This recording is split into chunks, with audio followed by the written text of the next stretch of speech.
Hi అందరికీ welcome back to my channel. నేను veg fried rice చేశాను. అస్సలు ఒక్క సాస్ కానీ, ఒక్క మసాలా కానీ, ఒక పెప్పర్ తప్ప ఏమీ యాడ్ చేయకుండా చేశాను. Simple and healthy fried rice ఎలా చేసుకోవాలో చెప్పేస్తాను. ఫస్ట్ ఒక కడాయి తీసుకొనేసి దాంట్లోకి 2 టేబుల్ స్పూన్ ఆయిల్ వేసుకున్నాను. చిన్న క్యూబ్ అంతా బటర్ వేసుకొనేసి ఫస్ట్ పన్నీర్ని చిన్నగా కట్ చేసుకొని ఫ్రై చేసేసుకుంటున్నాను.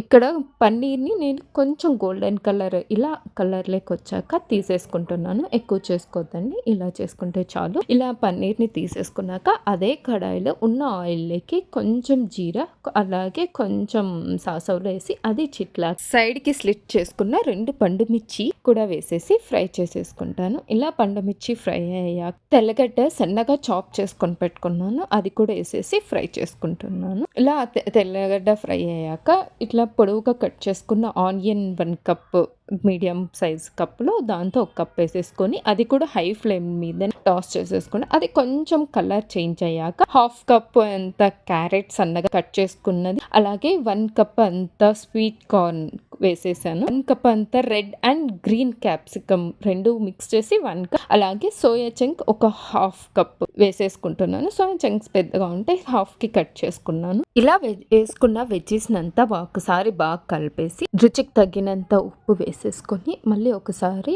అంతా బాగా కలిపేసుకుంటున్నాను.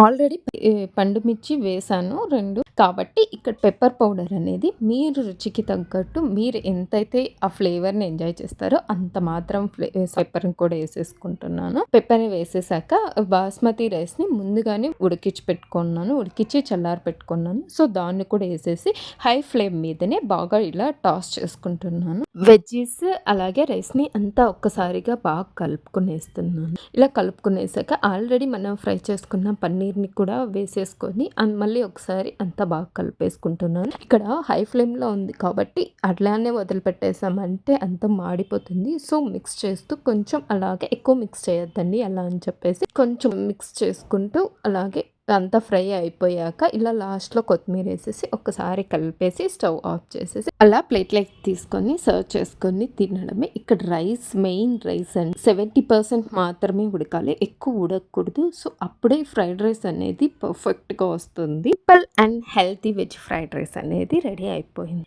ఇలాంటి మరెన్నో హెల్తీ రెసిపీస్ కోసం నా ఛానల్ని సబ్స్క్రైబ్